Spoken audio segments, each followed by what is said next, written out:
So not 2 weeks ago, I made a video about how I found an M1 Max MacBook for an insane price. It was quite a popular video and I got a ton of responses from you guys. I mean, we all know that the internet can be a cruel and wild place, so I was absolutely amazed to see all the positive comments you guys left. But understandably, there were still people who said that it was fake or it was stolen or something. So you can imagine how I felt when, like a week later, I found another incredible deal. After making a post about it on my channel, you guys seemed interested in the story behind this computer and how I got it and how much it cost.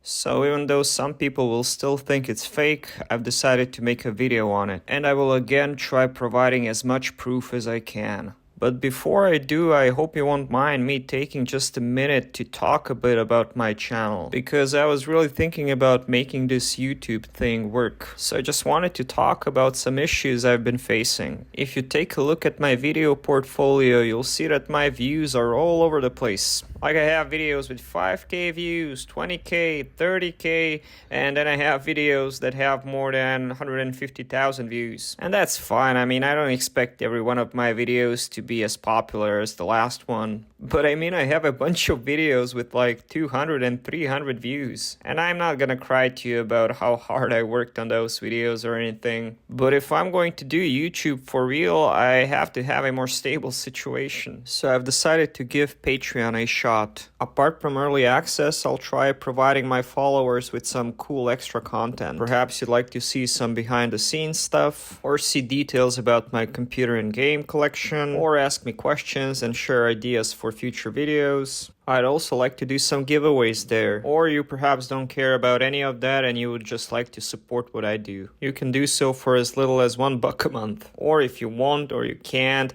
that's also cool. I'm not gonna treat you any differently just because you're not a patron of mine. Anyway, I'll leave the link to my Patreon in my description and also in the end screen. Sorry this took so long and I hope you didn't mind too much. Now on with the story of how I found this computer and how it all went down.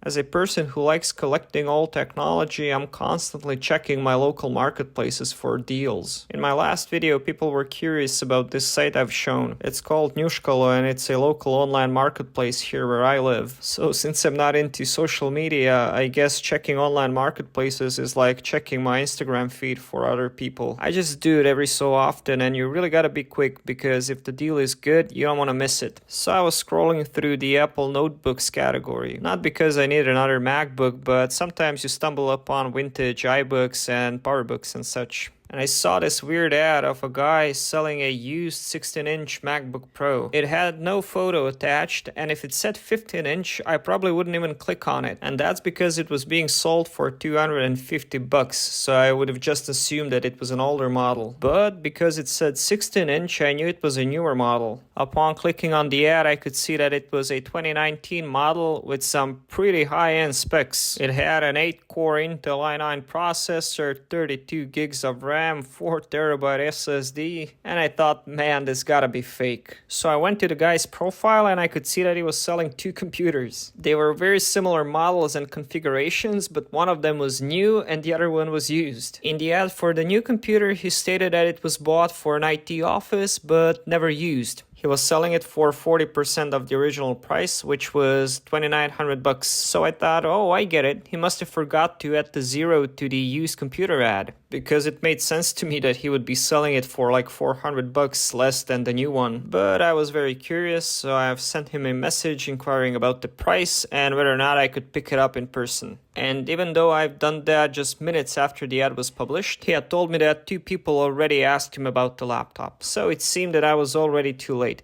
But I was still not 100% sure about the price, so I started doing my whole online marketplace negotiations routine. And since I saw that the guy was local to me, I offered to pick it up right away. He responded by saying that he got flooded with messages and that he's not too sure what to do. Eventually, he said something along the lines of, "Man, I know this might sound inappropriate, but would you perhaps be willing to pay $300 for this machine?"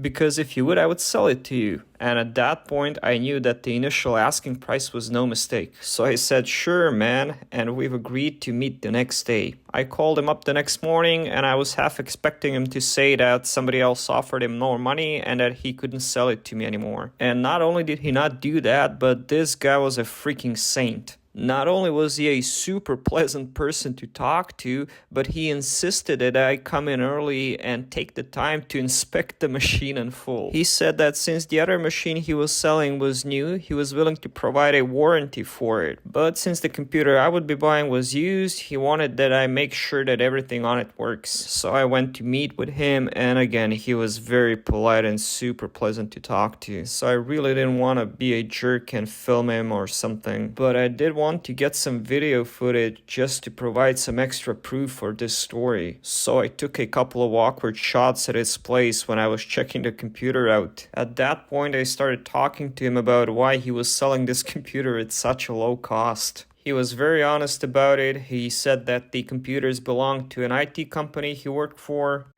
and since the company upgraded the computers every 5 years, they were just getting rid of them. So this is my face in disbelief that there are some companies who consider these computers to be like a write-off. But apparently this is where the best deals lie for people like me. Just buying off rich IT companies scrap, I guess. So after inspecting the computer and making sure everything worked, I packed it up and brought it home. This thing came with the box and all the original packing material. And I think this is as close as I'll get to unboxing an Apple MacBook.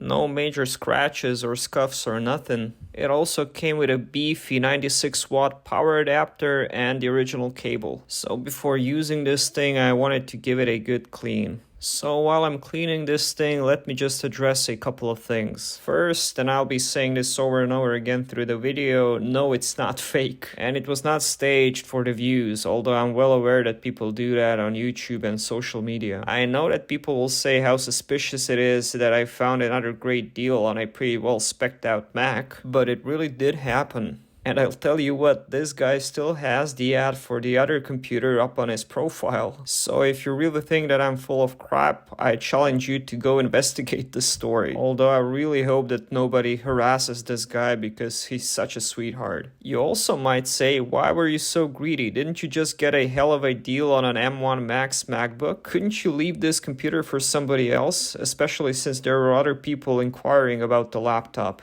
And I honestly thought about this, but I'll tell you why I ended up buying this computer for myself. First of all, there were many occasions when I just left a good deal for somebody else to enjoy. And many times, you know what happened? I would just see the same thing being flipped like a day later for double the cost. And that pisses me off because I would rather the thing goes to a person who would appreciate and use the thing. And in this case, that person is me.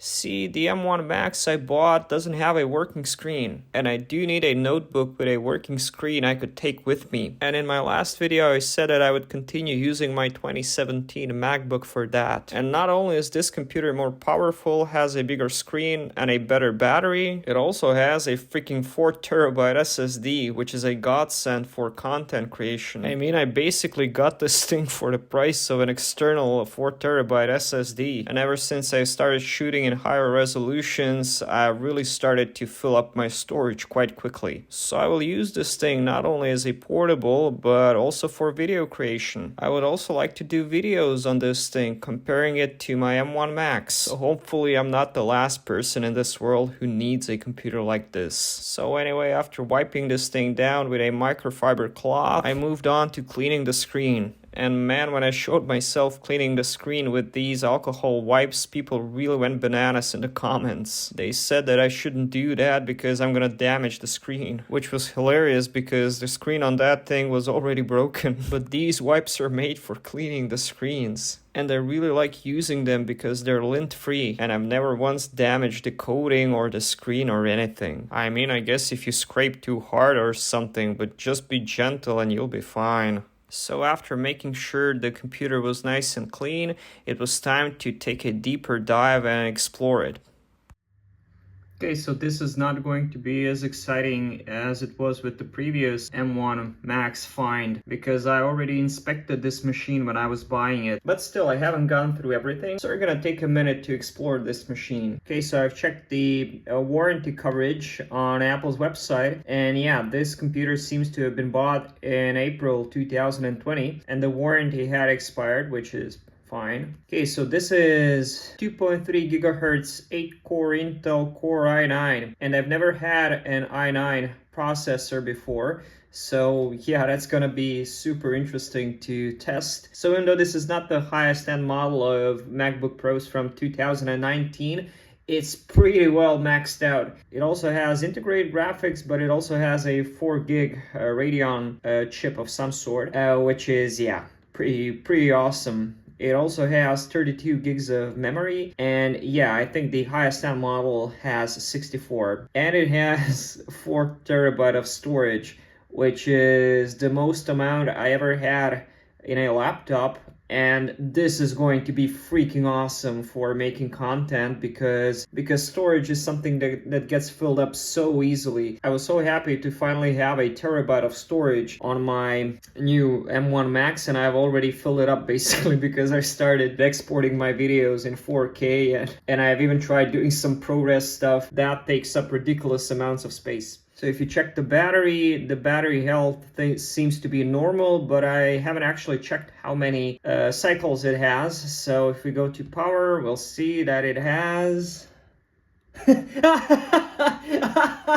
it has 53 cycles. So this battery is pretty much like brand new. My God. So that tells me that this computer hasn't been used that much, or at least it hasn't been used off charger, because that's pretty dang fresh. And I'm so happy to replace my old 2017 model because that one had I think 400 or 500 cycles and the battery had deteriorated. So I'm happy to again have a notebook I can bring with me and not have to worry about the battery. So yeah, the camera, hi there, hello.